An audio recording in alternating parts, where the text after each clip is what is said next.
Assalamualaikum warahmatullahi wabarakatuh. Ya, teman-teman semua, halo, apa kabar? Gimana kabarnya, sehat? Ya, kenalin, saya Anissa.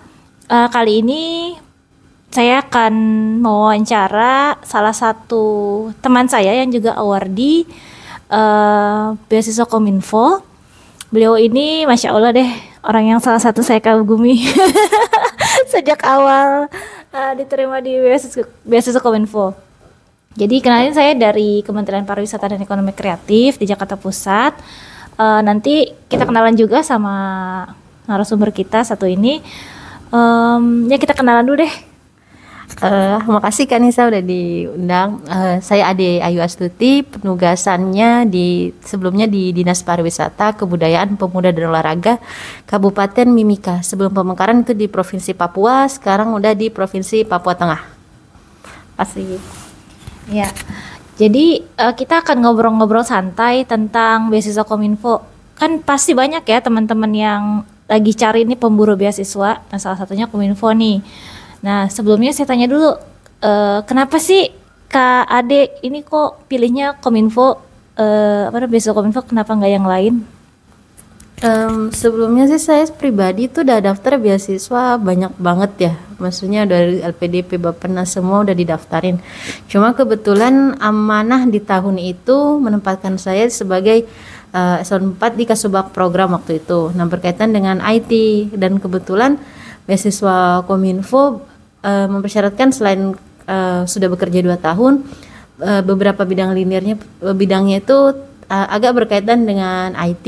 Jadi waktu itu ya coba-cobalah sedaripada, maksudnya semua dicoba, yang mana yang lulus ya udahlah itu diambil. Jadi kebetulan waktu itu pas Kominfo buka di awal tahun setelah saya dapat penolakan dari beasiswa Erasmus, Januari itu Kominfo buka, ya udah apply aja. Jadi kayak nothing tulus lah, apply aja, nanti kalau lolos apa enggak ya udah, penting udah usaha, hasil ya udah kayak gitu. Oh, jadi gitu ya Kak. Terus apa sih sebenarnya, kan udah apply ke banyak beasiswa nih, terus kok nggak nyerah aja gitu? Kenapa harus kekeh mau sekolah gitu? Sebenarnya motivasinya apa sih Kak? Kok sampai seperti itu, sampai segigih itu gitu? Kan kalau kita kan udah dapat kerja ya udahlah gitu kan, udah terima gaji, udah tinggal menikmati hidup gitu loh. Nggak perlu lagi apa namanya, belajar sih perlu ya, cuman kan ada sebagian dari kita mikir ntar aja deh. Tapi kalau Kak Adi kan udah ditolak berkali-kali tapi kok tetap gigih banget gitu, kenapa Kak motivasinya? Karena kalau menurut saya tuh ilmu tuh jadi cahaya ya. Jadi kalau misalnya gagal 1-2 kali itu biasa. Menurut saya kalau misalnya kita mau memperbaiki suatu hal, jangan menunggu orang lain yang akan memperbaikinya. Jadi kita yang harus terjun ke dalam untuk memperbaikinya. Tapi ketika kita memperbaiki suatu hal, it means kita harus punya ilmunya dulu ya. Jadi dan satu-satunya saat ini yang punya ilmu-ilmu itu adalah negara-negara di luar, yang maksudnya dari segi teknologi lebih maju, pembangunannya juga lebih maju. Jadi tetap diusahakan supaya punya kesempatan emas itu untuk mendapatkan ilmu dari luar, supaya kedepannya nanti bisa balik ke Indonesia dan bermanfaat, bukan hanya dalam skala besar ke negara ya, tapi banyak orang-orang di belakang itu yang harus mendapatkan manfaat dari ilmu yang kita punya kayak gitu. Jadi makanya saya tetap kekeh saya harus sekolah ke luar negeri, saya harus dapat ilmu dari luar negeri ini, bukan hanya sekedar dapat gelar, tapi ijazah itu kan cuma kertas, tapi ilmunya itu nanti yang akan bermanfaat untuk jangka panjang, entah karena entah di mana ilmu-ilmu yang tadi itu punya jejak-jejak kebaikan yang mungkin sedikit memperberat amal kebaikan kita nanti. Insya Allah jawabannya. Memang nggak salah mengidolakan Kak Ade. Baik, sekarang kita masuk langsung ke pertanyaan teknisnya ya. Nah, terus waktu itu Kak Ade tahu dari mana sih ada beasiswa Kominfo?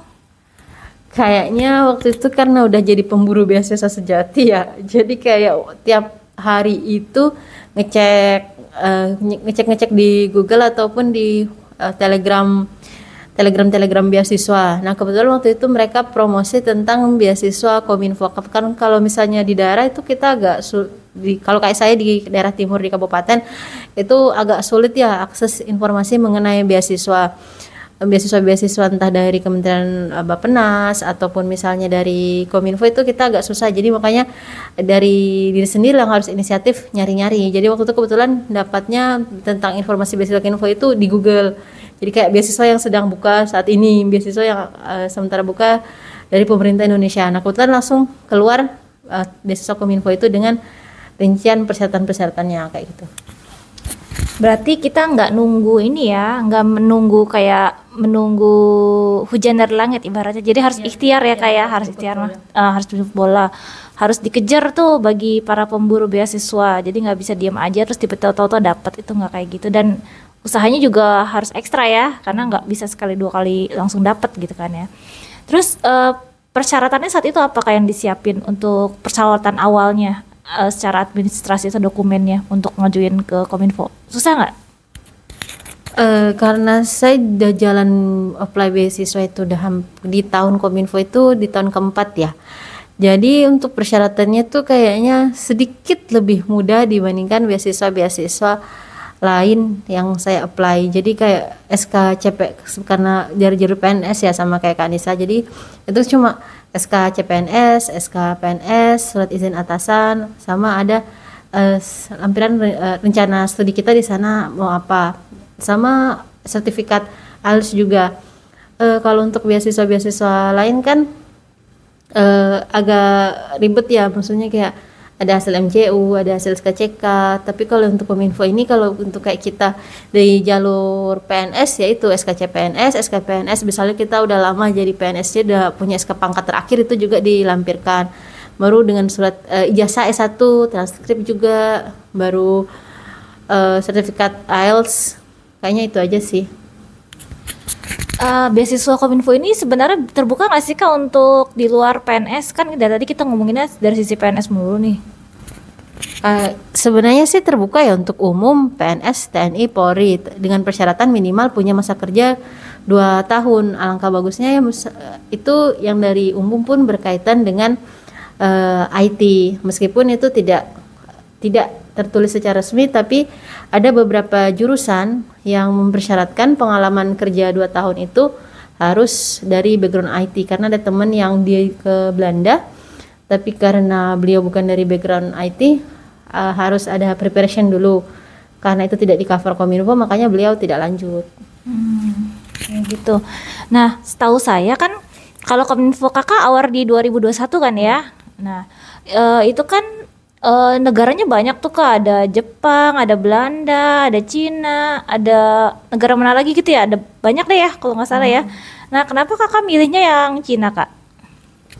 Karena yang pertama sih itu yang paling linear ya. Kalau yang lain itu berkaitan dengan IT dan meskipun tanggung jawab kemarin itu di daerah berkaitan dengan sedikit tentang IT, tapi untuk secara keseluruhan background saya tidak ada yang berkaitan dengan IT. Dan maksudnya kalau misalnya kita lihat secara umum pun Cina mungkin dari segi kekuatan ekonomi dunia mungkin dia saat ini masih di kedua ya dibandingkan US. Tapi kalau kita baca pasar saat ini ataupun pergerakan ekonomi saat ini, bisa 20 atau 50 tahun ke depan Cina yang akan menguasai ekonomi dunia.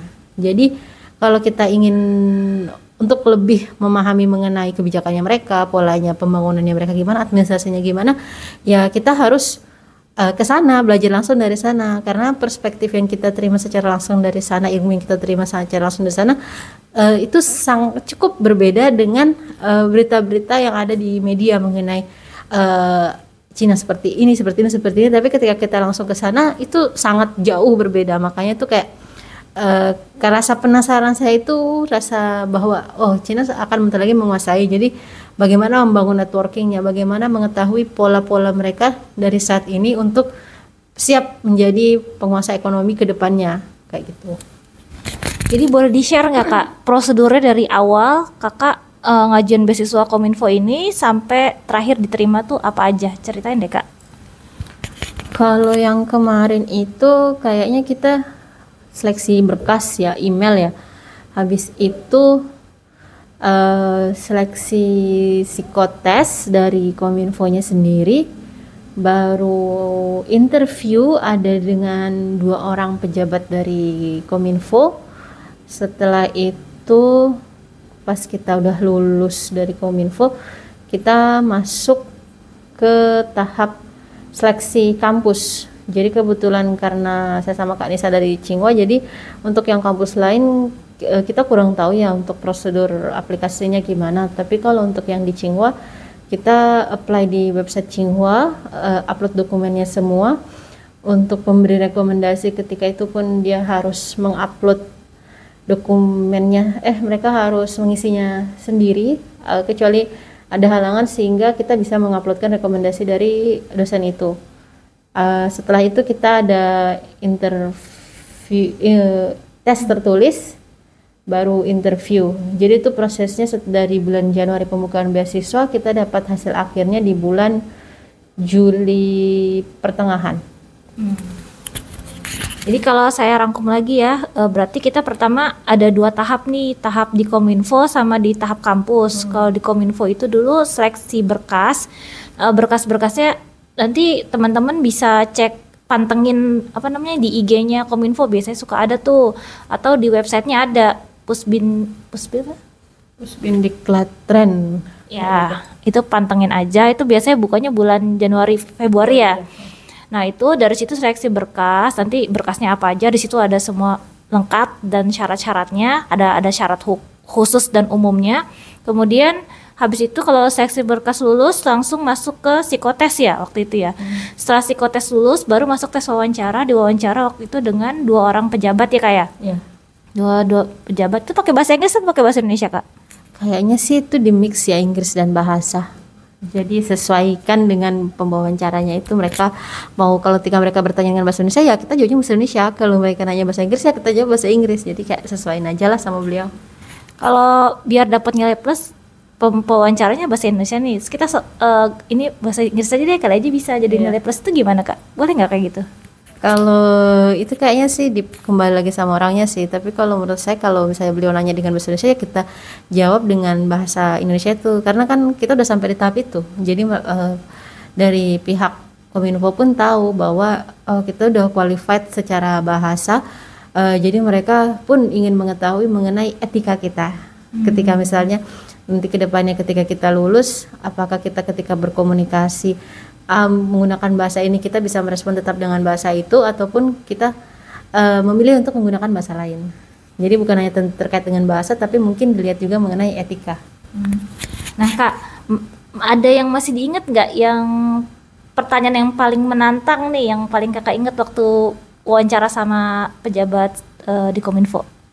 Sebenarnya sih ada satu ya, karena saya dari Papua dan kebetulan kayaknya di angkatan saya kemarin itu yang lulus dari daerah timur itu cuma saya sendiri. Itu pewawancaranya itu nanya mengenai harapan saya setelah lulus yang kedepannya kira-kira linear dengan target dari pemerintah pusat yang bisa diimplementasikan di daerah Papua. Nah itu cukup menjadi tantangan tersendiri ya, karena dinamika di tanah Papua itu cukup besar. Jadi jadi saya mencoba untuk optimis fisik ke depan saya, mungkin ada program-program kerjasama atau investasi yang mungkin bisa diberikan ke Papua untuk merealisasikan program nasional ataupun program yang berkaitan dengan pembangunan berkelanjutan dan kota cerdas kayak gitu.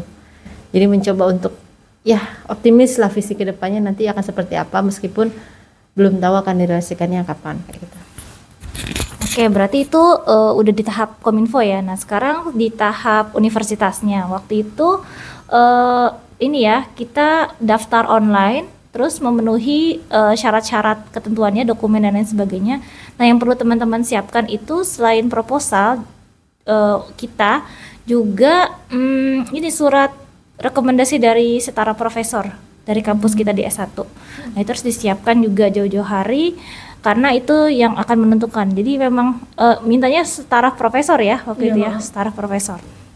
Nah setelah itu baru diumumkan ini ya jadwal wawancara tertulis dan wawancara ya. Ya, lewat email yang jadi selama proses itu karena seperti kan saya tadi kita prosesnya di online, jadi itu program manajernya untuk internasional, untuk khususnya untuk program MID kami tuh Miss Ellen. Jadi Miss Ellen yang selalu update di email bahwa oh kita akan lakukan interview di hari ini jam ini. Itu pun sebelum kita interview kita masih ada kayak pre-interview, jadi untuk mengecek kesiapan kita sehari sebelumnya, bisa nggak kita connect di Zoom, bisa nggak kita untuk rename-nya dan lain-lainnya kayak gitu, dan kestabilan untuk internet koneksi di hari esoknya ketika hari H interview kayak gitu. Berarti itu ya, seperti itu penggambarannya. Terus wawancara dengan 5 panelis ya waktu itu ya. Nanti suka-suka tuh panelisnya mau 3 orang atau 2 orang yang tanya. Terus setelah itu baru tertulis ya. Nah, setelah itu kalau misalnya nyatakan lulus, nanti kita dapat email dan surat ini ya, kelulusan, admission notice ya. Dan untuk teman-teman ketahui itu, kalaupun kita lulus di Kominfo belum tentu loh kita lulus di tingkat kampusnya. Jadi harus serius menjalani tahap yang ini, karena krusial banget sih, ini yang paling menentukan banget juga. Sayang banget kalau misalnya di Kominfo udah lulus tapi di kampusnya nggak lulus gitu. Nah terus apalagi nih Kak, maksudnya pertanyaan yang paling Kakak ingat juga nih diajukan si panelis, dan vibes-nya atau gimana sih suasananya itu wawancaranya? Suasananya tuh beda banget ya. Yang ngerasain paling tegang itu sebenarnya di ujian tertulisnya ya, karena mungkin ya itu sangat cukup berbeda ya antara kita tes ALS ataupun orang yang memang udah lahir besar di luar negeri dan memang biasa untuk nulis everything in English lah. Tapi kayak kita yang ya cuma untuk tes IELTS saja, terus tiba-tiba kita dikasih waktu yang sangat singkat dan kita dikasih pertanyaan tiba-tiba, dan kita tidak boleh lewat waktunya itu mengenai, kalau tidak salah itu mengenai administrasi publiknya. Apa sih yang kita tahu soal administrasi publik dan pembangunan internasional baik dari Indonesia maupun dari Cinanya sendiri. Jadi kayak kita harus banyak baca sih untuk pas nulis itu. Sementara kan kita nggak dikasih tahu dari awal sama kampus sendiri kita bakal diseleksi apa, pertanyaan kita apa, itu kita nggak dapat info apa-apa ya. Terus tiba-tiba pas kita tes tertulis kita ditanya tentang hal itu. Terus pas interview siang itu rasanya tuh kayak kita lagi sidang tesis, pertanyaannya tuh cukup ya, ada beberapa yang mungkin sama ya sama yang CV kita yang misalnya dokumen-dokumen kita upload ketika awal, tapi ada beberapa pertanyaan yang gitu kayak di luar hal itulah. Jadi kayak kita harus banyak baca, banyak dengar, banyak update lah tentang perkembangan hubungan bilateral antara dua negara ini, baru dinamika dunianya sekarang lagi kayak gimana. Itu kayak kita harus lebih update sih, karena pertanyaan ada beberapa profesor yang bertanya tuh cukup sulit ketika kita maksudnya belum terlalu memahami mengenai arah kebijakan Cinanya sendiri, sementara kita baru pertama kali tahu, cuma mendengar dari berita-berita seperti ini. Tapi ketika diarahin sama profesor, jadi kita semakin nggak harus kayak itu ya, kita harus pintar merangkai kata lah. Tapi semua itu harus dari kita punya background, dapat infonya dulu, banyak dari info-info yang kita baca ataupun yang kita dengar kayak gitu. Wah itu seru ya Kak. Jadi pertanyaannya memang random ya, dari panelis, random banget. Kalau saya sih tipsnya sih ya, untuk yang ini baca-baca skripsi kita zaman dulu, dipelajarin. Kalau saya sih keluarnya itu pertanyaannya salah satunya. Nah perlu teman-teman ketahui juga kalau misalnya Kominfo ini sudah menentukan programnya untuk dan universitasnya. Programnya itu kita Master of Public Administration in International Development atau MID. Nah itu udah ditentukan dari sananya. Terus kampusnya kan juga sudah ditentukan, Tsinghua University. Nah itu yang kita lalui semuanya. Nah pertanyaan ini Kak, sebenarnya ini nggak sih Kak, bermasalah nggak sih dengan, kan muslimah nih, apalagi hijabnya panjang ya, terus kita di negara China gitu, sebenarnya ada masalah nggak sih atau kendala atau sebenarnya muslimah tuh nggak apa-apa gitu belajar di mana aja atau gimana Kak? Rasanya kalau selama studi di sana ya itu nggak masalah ya, maksudnya eh, karena ada beberapa berita yang kita biasa langsung menerima berita-berita, oh Cina seperti ini, Cina seperti ini. Tapi ketika kita datang ke sana, sebenarnya mereka cukup welcome sama kita. Maksudnya masjidnya juga banyak, baru kita pun kemana-mana ya, ya tetap aman. Apalagi kayak kemarin kan kita di Beijing ya, maksudnya masjidnya banyak. Baru misalnya ketika kita ke sana, apa namanya, dari pemerintah Cinanya sendiri kan mereka juga sangat menjaga mengenai warisan pembangunan-bangunan masjidnya dan yang lainnya. Jadi ketika kita keluar kemana-mana meskipun dengan hijab yang gede ataupun pakaian syar'i, itu ya tetap aman aja kemana-mana. Nggak ada mungkin mereka ada yang beberapa yang masih ngeliatin, oh karena kita sedikit berbeda ya, tapi ya cuma melihat aja bedanya gitu, tapi nggak ada yang sampai rasis ataupun sampai melakukan tindakan yang di luar tindakan kekerasan sama seperti yang diberitakan oleh media kayak gitu. Jadi untuk teman-teman muslimah misalnya dapat rezekinya di Beijing atau di Cina, insya Allah aman. Terus kita bisa beraktivitas seperti biasa, bisa sholat dengan mudah dan bisa sholat di masjid ya. Ramadan kemarin pun kita sholat di masjid ya. Cuman memang tidak berbeda dengan di Indonesia. Masjidnya walaupun banyak itu 700 atau 70. Nggak tahu nominal pastinya di Beijingnya sendiri. Iya, di sana masjid banyak dan mudah untuk ditemui. Cuman masalahnya jaraknya itu jauh-jauh ya di sana ya. Jadi memang butuh effort yang tinggi gitu. Beda dengan di Indonesia, jalan sebentar udah ada musola, jalan sebentar udah ada musola gitu kan.